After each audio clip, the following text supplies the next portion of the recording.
said that has recently been happening for me has been the Oscars. The Oscars, Oscars, Oscars, Oscars, Oscars. Because, oh my goodness, there is so much drama going on, and I want to get into it with you guys, so strap in, because we are going to be talking about Amelia Perez, the performance of Defying Gravity, and No Other Land.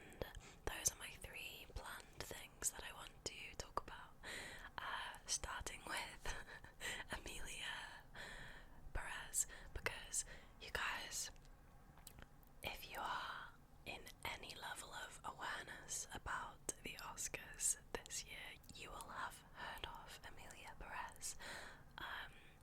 This is a film about a trans woman who is trying to escape the Mexican cartel. Then kind of there's a revenge plot in there, I think, as well. I will not force myself to sit down and watch this film, not yet, but I have consumed several critical pieces of media about it, and I have so many thoughts. I have so many thoughts about this film. Oh my goodness. Everyone's been aware of the circus around the film. Amelia Perez has been in the public eye for quite a while, and I would just advise that anyone who's curious about what the plot of the film is, because I did a very bad job of explaining it, what the main critiques of it are as well, and maybe just a more holistic and well thought out, well researched overview, I would recommend you go and check out Kayla Says. She has an amazing video essay on Amelia Perez called How Amelia Perez Became This Year's Oscar Villain. So go and check that one out. Because also she interviews Mexican and trans people as part of her research process for her video essay, which gives across much needed points of view on this very controversial film. Because the film was pretty much universally hated by the queer and Mexican communities, especially the Mexican community, but a lot of hatred, a lot of backlash from multiple points of view. I am a big fan of the Bold and the Beautiful podcast, which is hosted by two drag queens, Trixie Mattel and Katja Samolochikova, and these two queens have been talking non-stop about Amelia Perez. They've been talking about it non-stop for the last few podcast episodes in the lead up to the Oscars, so they fully see it for the hilarity that it is. But now the hilarity is up for a lot of, or it was up for a lot of nominations. Now, to cut to the chase, it did not win very many of them, although Zoe Saldana did win Best Supporting Actress, and I think it won another one for one of its songs, like Best New Song or something, so it did win some. But in none of the speeches about Amelia Perez, none of the winning, acceptance speeches, come on brain, did they mention the word trans or transgender, which is insane. Like, that is literally the whole film, that is the story, that is the plot, is that, you know, transness it allows the characters to do what they do. How are you not mentioning this marginalised community? How are you not thanking it as part of your acceptance speech? Like, not once. It beggars belief. I have no idea. So the director Jacques Audiard, it's like he learned about trans people last year and then decided, like, this is kind of interesting. I wonder if I can, like, write this into the plot of a film. Like, the fact that they so poorly represented the communities, and then after Zoe Saldana won, I think she basically rejected all the criticism that had, like, very fair criticism that had come the film's way by saying, like, oh, well, it's alright that it didn't represent the Mexican communities, like, the heart of the film is not Mexico. Like,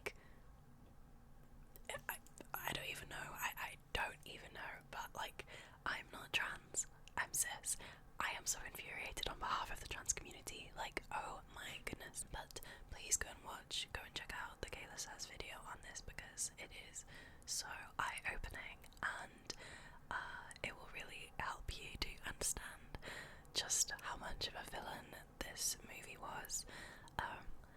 A lot of you will probably only be aware of the film because of the viral song from it about gender-affirming surgery, but as they sing about it in the film, from penis to vagina, so they could have just played up the campiness of the whole film, taken away all of the serious things it was aiming for, taken away all of the missed deep opportunities and weird plot points and things, and just gone full camp. Like, it's a musical.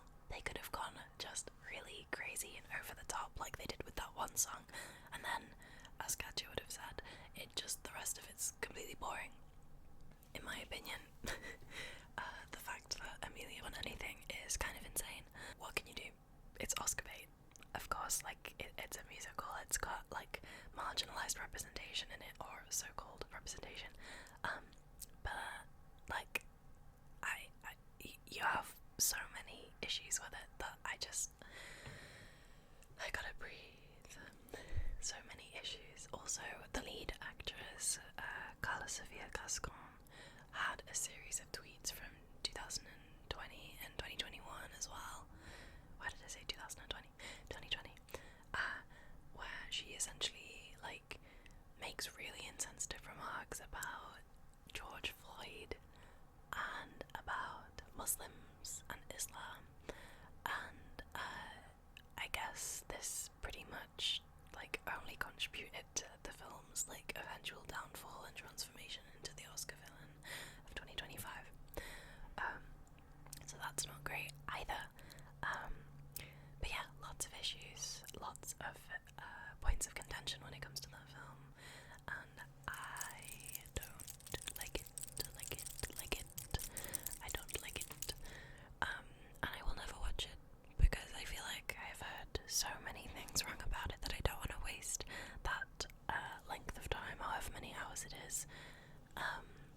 So that's my opinion on Amelia Perez, and that's my kind of thoughts on the circus around it. I also want to briefly mention, in terms of my Oscar roundup, I would love to mention the performance of Defying Gravity by Cynthia Erivo and Ariana Grande. Now, of course, in the lead up to the Oscars this year, everyone was also thinking about Wicked, the movie, because it was very long awaited, and it had such a crazy, like, run of marketing and press and advertisements. Like, I could do a whole video psychoanalyzing Cynthia Erivo and Ariana Grande's relationship on this press tour, because my goodness, there is so much to say about that.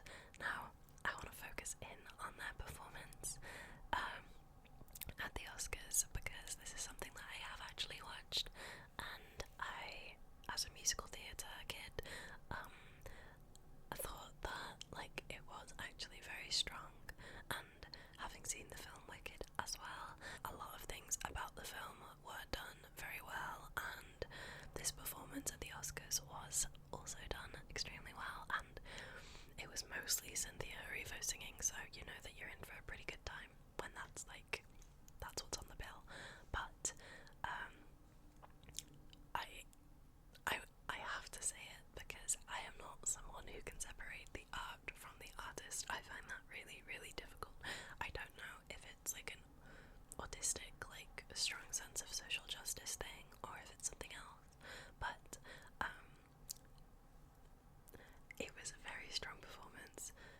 Cynthia and Ariana Grande sang beautifully, and, like, Cynthia Erivo's voice is incredibly, I don't want to say incredibly well perfected, but, like, it seems like whenever she sings, like, if she has any weaknesses or any flaws, she's able to disguise them really well. So props to her for that.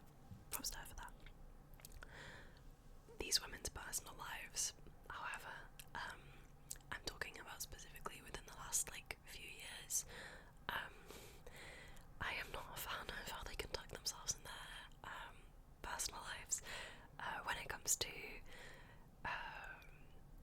approaching people who are already in relationships and then essentially like starting up something with them while they are already in monogamous relationships. I find that to be very like off-putting, and like it makes me distrust their character a little bit. So that's just something that I personally struggle with when it comes to people who have like obviously very well-honed talents, and some would even talk about Cynthia as like having a God-given talent, I think. Voice of a generation, but in her personal life, let's just not go there. It's all out there on the internet. If you are curious, you might not be, and like that's okay. I find it really annoying when someone is so talented, but I just can't stand them because of the people that they choose to date. Like, just don't date someone if they're in a monogamous relationship. Like, don't.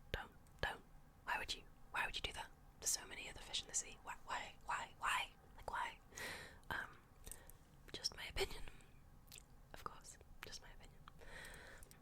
Oh yeah, final thing.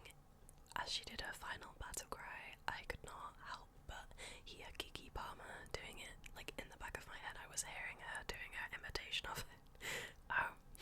Because, I mean, I don't know if you've seen that video of Keke Palmer talking about it. Oh my goodness. It's an interview of her and 3 of her co-stars for an upcoming film, I think. You should go and watch it because, my god. Also, like, she can sing too. She can sing very, very, very well. But also B, the way she cracks me up, like the comment she makes about it, I'm not gonna repeat it, but like, oh my god, it's incredible. Very geeky, so go and check that out. The last thing that I want to talk about when it comes to the Oscars is No Other Land,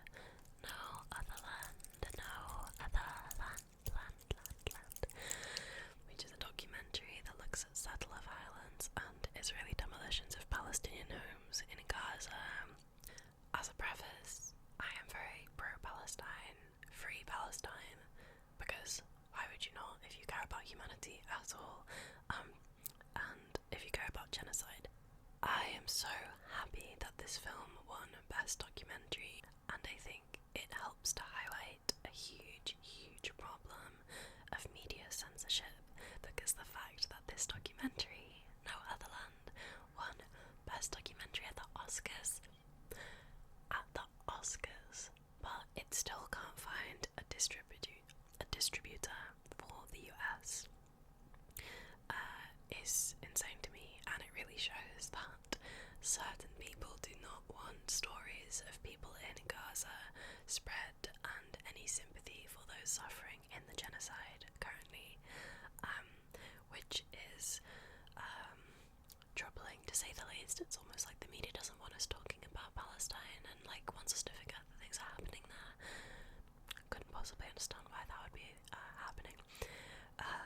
But yeah, and as the director, Basil Adra, accepted the award, he called on the world to stop the ethnic cleansing of Palestinian people. And very interestingly, the BBC, the British Broadcasting Corporation, British TV,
accent.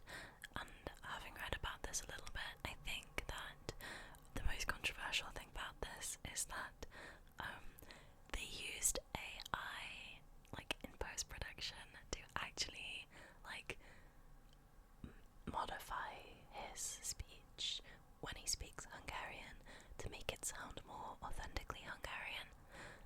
So like I think it was they got someone from the team who actually was fluent in Hungarian, who it was his first language, and they made him record some of the same speech, used AI to combine that with Brody's speech, and Adrian Brody won the award for that film.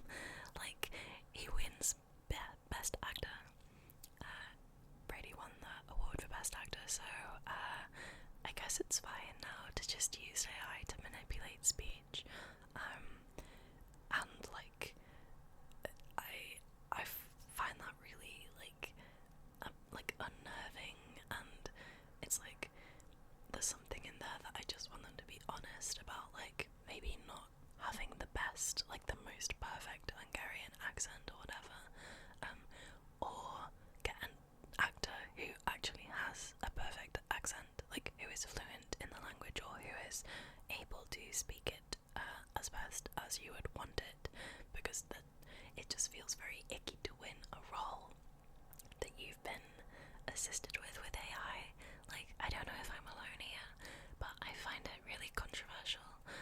Well, I know I'm not alone on the internet, but like, I don't know what you guys think about that.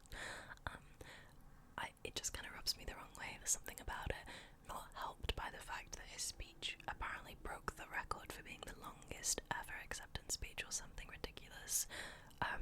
Like, just reading through that article on The Guardian, it mentions that apparently that like ending music, like the wrap-up music started playing and he asked them to pause it so he could thank his parents. I'm like, oh my goodness.